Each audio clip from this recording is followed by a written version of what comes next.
Thank you very much for having me here. And I'm going to start actually with a little bit from Mistral Noir, the Québécois poet I translated. This book is in 4 sections dealing with different kinds of island or island making or being in island, being in the island of language perhaps as well, and but mixed in with a certain kind of urbanness. I'm going to read from the second section, which is called Necropole in French and Necropolis in English. And sorry, I'm going to try to keep the mic really steady. Usually it's on a stand, but we forgot about that.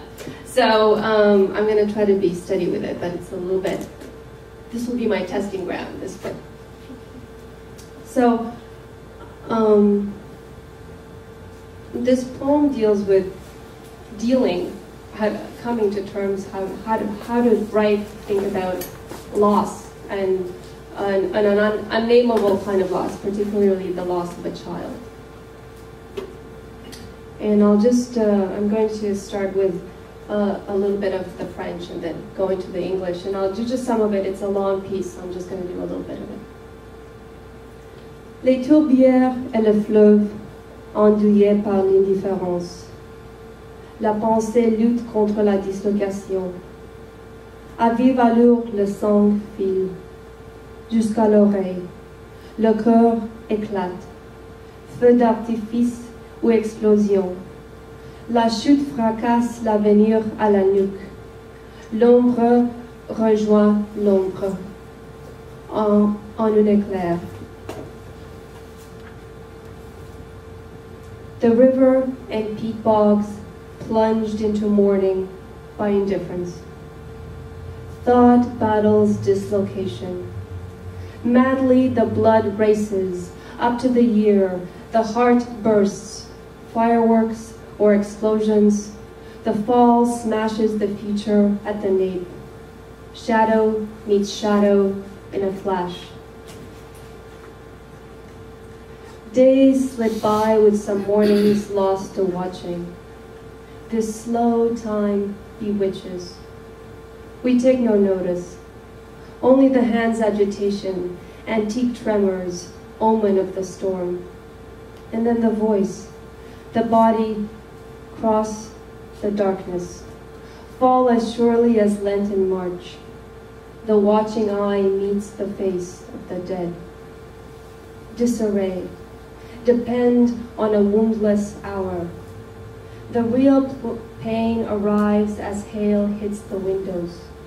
Decor invaded by bursts of glass, a torn baptistry. And fevers convey the devastation. Wards flee the water leaping off of the flat of the hand. Child's play. April.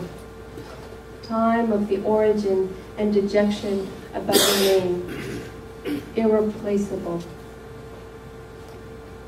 Fire love. Skin's perfumes.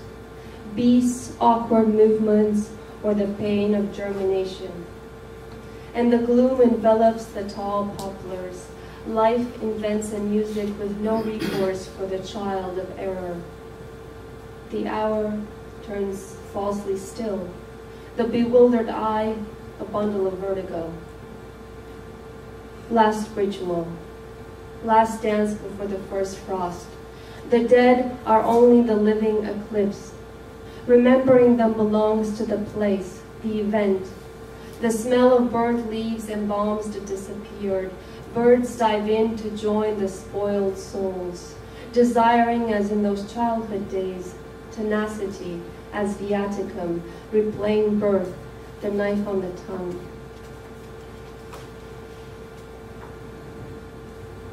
The heaviness of February paralyzes. Clarity, as far as the eternity of planets. Childhood eyes behind bars. Dirty snow covers the city, blinds vision. Passengers pile into the subway, tombstones of this vulgar century. No somnolence for the thirsty beast, only the stupor of the leveled landscape. With the body burning, the refusal of tribal conspiracies begins. Lullabies and nursery rhymes fluctuate in wonderment. Nothing forewarns of this instant of rupture. No seeping of a bead of water, the carrier of springs. On the lips, stigmata. The mother no longer murmurs the cherished name, and terror sits in. There is no poem for the inexorable. Words can no longer be found there.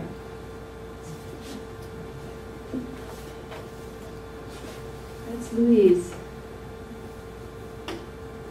My Louise, anyway.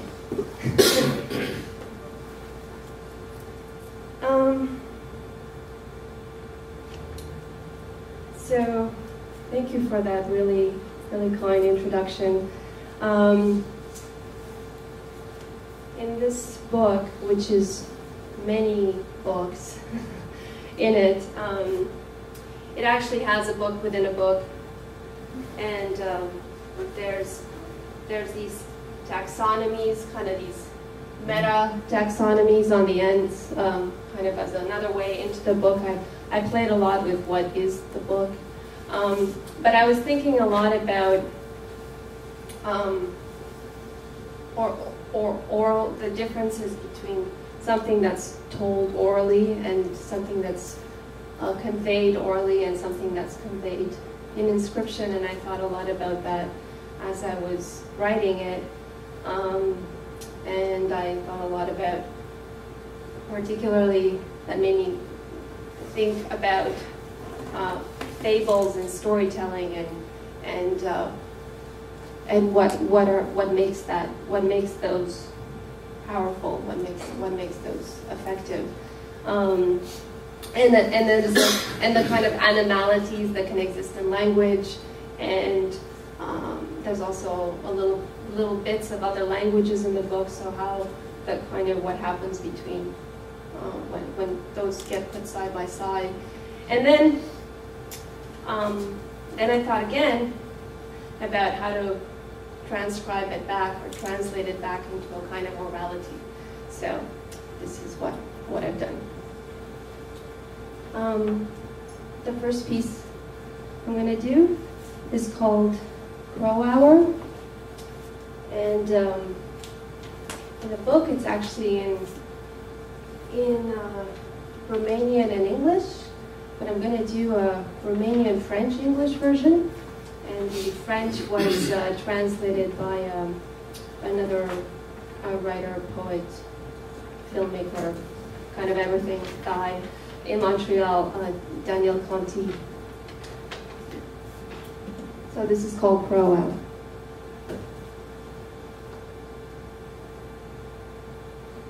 Un creier îți împletea părul tău de trestic. A fost odată ca în povești. A fost ca niciodată. Tu dormeai cu tâmpla ta de oase și ascultai lumina. Luceafărul cobora pe o rază, mâna-ți mângâia. Eu te ascultam copilă și mă zburau cocorii, tu tot coborai în somn și respirai trezindă, aprindând fereastra cu oglinda urii. Tu ascultai tremurătoare cu umerele goale, iar eu te așteptam cu oștirea de cuvinte lăsate în colțuri frigurânde, iar tu mă așteptai cu oștirea de ploape și mâna întredeschisă, rădăcinind lumina, lună de lună, geamul ne tot șoptea.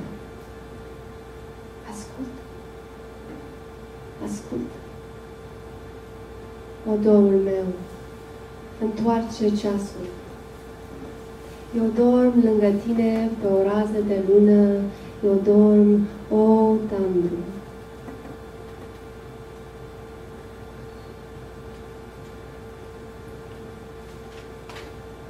Un corbeau illuminé sur un rayon de lune glissa dans ta chambre. Ta chevelure en bouche, endormie par un vent soudain. Corbeau prend les ombres, tempête de sauterelles, fleurie de feuilles. Quand l'heure quitte à l'heure, invoque un cierge, enchante le noir. Il était une fois, dans un pays loin d'ici, un corbeau glissant sur un rayon de lune illuminant ta chambre. Le temps dormait à tes flancs, se lavait de sa couleur. Écoute, qu'entends-tu? Qu'un amal doucement fréquentant le sablier, paupières soufflées au fond d'un gobelet. Tel un enfant oiseauté, j'écoutais ton souffle éveillé, embassiné dans le sommeil, ta bouche mirée en fermentant le verre. Dors, seul, l'œuvre frémissante, l'ombril clignant des yeux myriades, de bouches myriades, crocus florissant d'histoire, galop, galop, galop. Les tulipes du temps dormaient à tes flancs, lavées de leur couleur. Et j'entendis avec mes mots soldatesques, oubliés aux quatre coins. Et tu attendis avec tes mots soldatesques, tes paumes à demi offerts. Sur les branches des arbres, le temps disloqué, les squelettes verdoyants des monts. Lune rejetant le drap de cette heure, sans heure, prête à l'air. Au cœur incertain. Là-haut sur les pignons, une chouette s'envole avec une ombre. Ton sommeil en à l'air de la chambre, y frémit la lumière prunelle. Au garde-feuille. A crow, lit on a moonray, slid in your chamber. Your hair and your mouth slumbered by sun wind. Crow shadowed the shadows, tempest of grasshoppers, flounder of leaves. When the hour left the hour, summon a taper, spell the dark. Once upon a time, in a kingdom far away, a crow slid on a moonray, lit your chamber. Time slept next to you, changed color. Listen. What do you hear? Woe came gently smashing the hourglass, eyelids snuffed out in a goblet. Like the child crane-winged, I listened, basent into sleep, your breathing, wakeful. Your mirrored mouth fervoring the glass. Outside the grasses trampled, earthworms winked 1,000 winks from 1,000 mouths, crocuses budding a history. Galloping, galloping, galloping. Time's tulips slept next to you, changing color. And I waited with soldiered words, discarded in corners, night-shivered. And you waited with soldiered eyelids, half-open hands. On the tree branches, time, unbolting the green skeletons of words. Moon, unshedding this hourless hour. Late the air. Oh, uncertain heart. Above, on the gables, an owl ran off with a shadow. Your sleep incensed the room within, rattled the moonlight. leaf tender.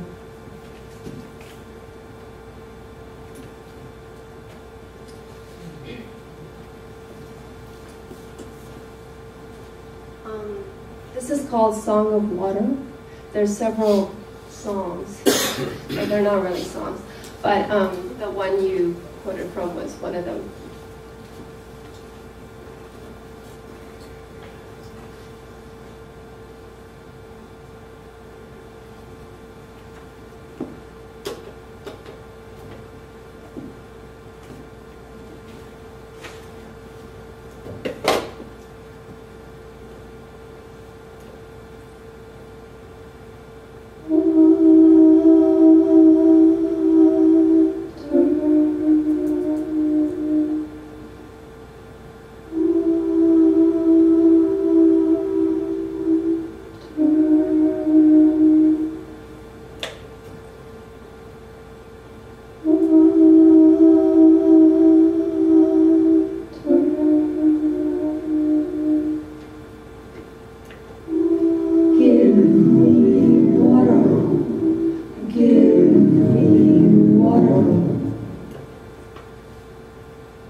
Give me water. Befriend my fear. There my habit is the well that reverses. Give me water. Sing my ear. There my habit. The spring is a murmur of grasses. Give me water. Surrender my here. There my habit. The well's root bends deep. Give me water. Light my here. There my habit. Is the gurgling flow of the spring. Give me water. Glimmer my here. There my habit. The well is the hill's percussion.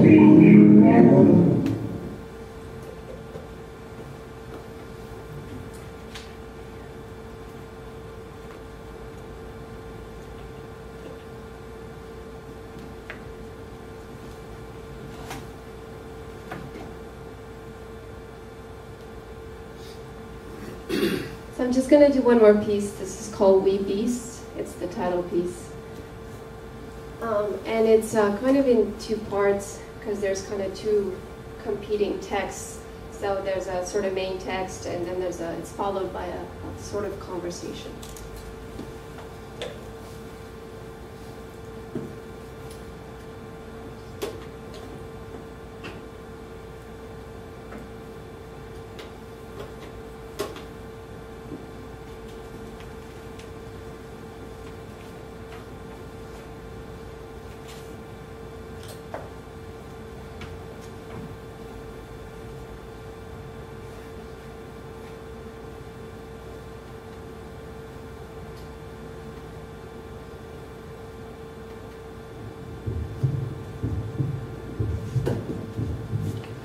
We fold in ropes.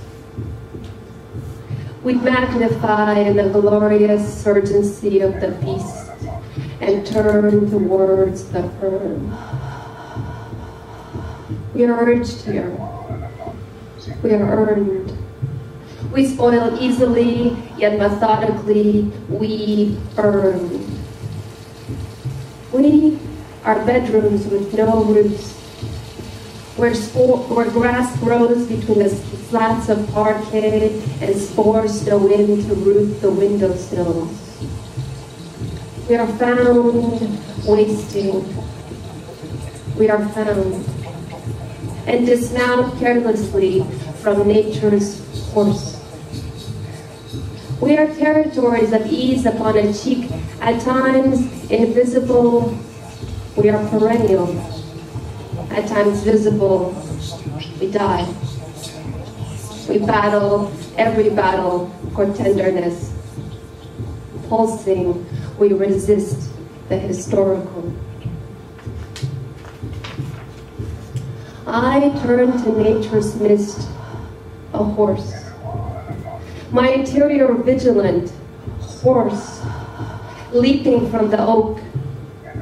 A dead horseman turns to rain in the saddle. Vigilant, I strike evening on the pavement. I strike again, alert, yet hoarse, and alert, yet hoarse. Pavement singed with my natural's collateral. Saddle shakes and pleads with the forest to ope this final horse of evening. One shadow speaks to another shadow. One shadow silences to another shadow. If you dismount, will you feel the galloping of hooves under the ribcage? Under the ribcage, I feel the galloping of hooves. Under the ribcage, will you roar across the valley? At the battle's dawn, will you wash your hands and face 3 times over? In this ritual of the heart, we balance home. Will you shed your armor, your axe? Province of the throat's intimacy. Such small words are dared. I, you, we. Nature turns to we, admits to we nature's horse. Amidst the shedding of swaddles. No trap this time, no saddle, the wee, unmindable, only the horse of nature. Your sorrow shakes me.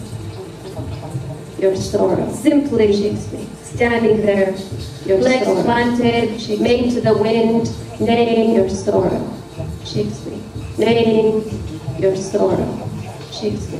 Name your sorrow shakes me.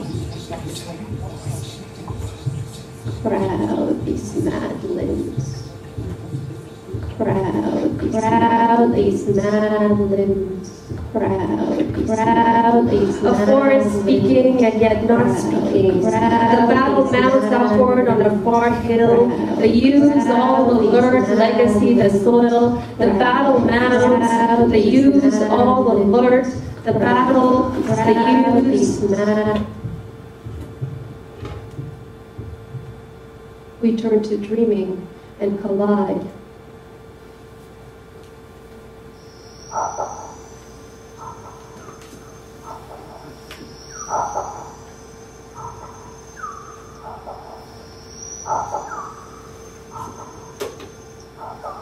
This all I am, this world of me, a great weapon I give to you,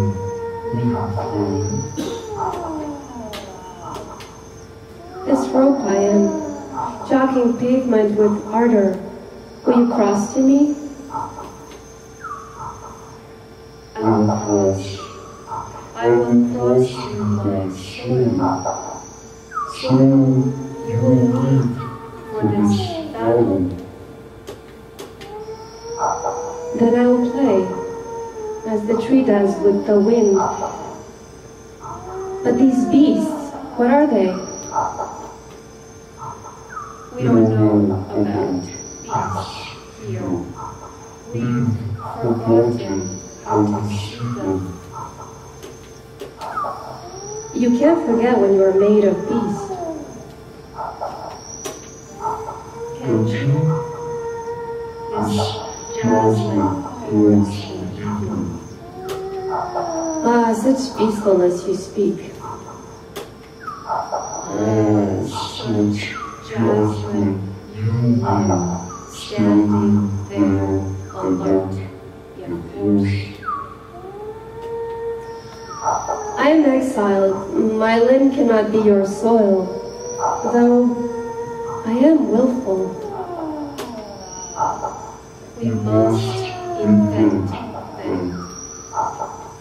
How? Under the ribcage, I feel the galloping of hooves. Ah, why do you bring up this old subject of love? Why? Your soul chased me. Such blood.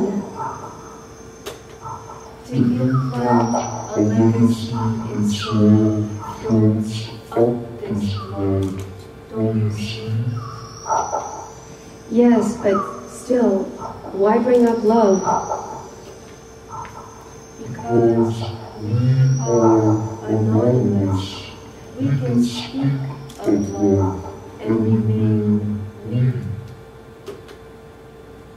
While we remain here in the solitude of identity. Isn't that cruelty, then? It's an alertness, mainly. An alertness to me, to you, to the we, to the blood, to the hill, to the urn, to the horseman, to the grass, to the neigh, to the horseman, to the hill, to the urn, to the we, to the you, to the we.